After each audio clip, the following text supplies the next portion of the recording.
Hi guys, I am here with daily use English speaking practice sentences. These sentences will help you to learn English.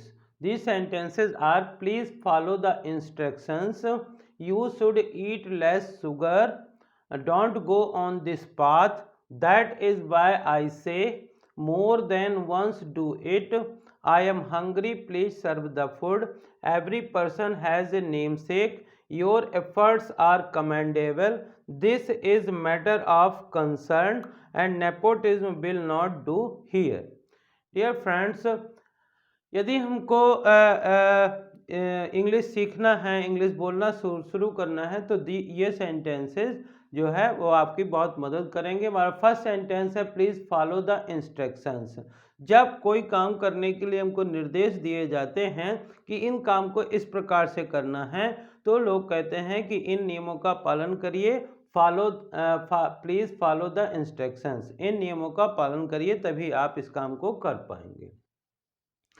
Dear friends, कहते हैं जो sugar होती है, शक्कर, हमारे लिए बहुत ज़्यादा हार्मफुल होती है, इसलिए हमको इसको कम से कम प्रयोग करना चाहिए। यदि हम किसी को ये कहना चाहिए कि आपको शक्कर कम खानी चाहिए, तो हम इसको यूज कर सकते हैं, you should eat less sugar. आपको शक्कर कम खानी चाहिए, you should eat less sugar. यदि किसी रास्ते में जाने से आदमी सही जगह नहीं पहुंच पाता है, या हो सकता है कि वो रास्ता गलत हो, तो यदि हम किसी को ये कहना चाहते हैं कि इस रास्ते से मत जाओ, तो इसको इंग्लिश में बोलेंगे don't go on this path. Don't go on this path, इस रास्ते में मत चलो। कई बार कुछ बताने से लोगों को बात समझ में आती है और नुकसान होने से बच जाता है, और हम कहते हैं इसीलिए मैं कहता हूँ कि, तो इसको इंग्लिश में बोलेंगे दैट इज़ वाई आई से। दैट इज़ वाई आई से you should follow the instruction. इस प्रकार से सेंटेंस को और बना सकते हैं। कई बार कुछ चीज़ें आपको प्रैक्टिस के लिए दी जाती हैं और कहा जाता है इसे एक बार से ज़्यादा करिए। तो यदि ये कहना है कि इसे एक बार से अधिक करो, तो बोलेंगे more than once do it. More than once do it, इसे एक बार से अधिक करो। जब कभी आप जब आप बहुत ज़्यादा भूख लगी होती है, आप बहुत ज़्यादा भूखे होते हैं, अक्सर आकर के कहते हैं कि मुझे भूख लगी है, कृपया खाना लगा दो। मुझे भूख लगी है, कृपया खाना लगा दो, तो इसको इंग्लिश में बोलेंगे I am hungry, please serve the food. I am hungry, please serve the food.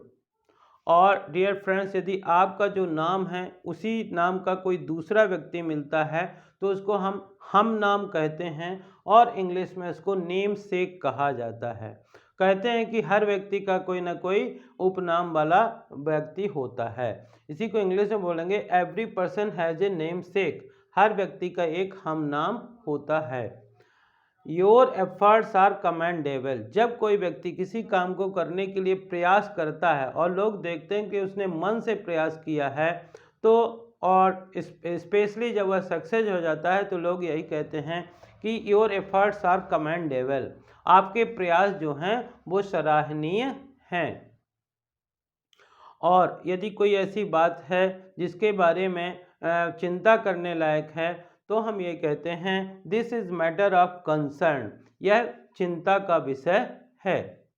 और nepotism will not do here. जब कभी आप पक्षपात करते हैं, अपने भाई भतीजे या रिश्तेदारों का कहीं पे नियमों का पालन न करके कहीं पे कुछ फ़ायदा दिलाते हैं, तो इसको कहा जाता है भाई भतीजा बात। और यदि आप कहना चाहते हैं कि यहाँ भाई भतीजावाद नहीं चलेगा, तो इसको इंग्लिश में बोलेंगे nepotism will not do here.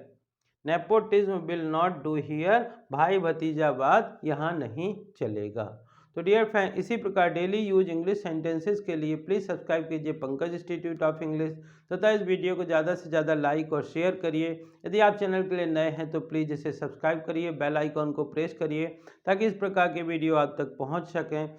साथ ही यदि इन सेंटेंसेस को आप बार बार पढ़कर, सुनकर या लिख करके प्रैक्टिस करते हैं, then you can also use these sentences in your conversation. Thank you for watching.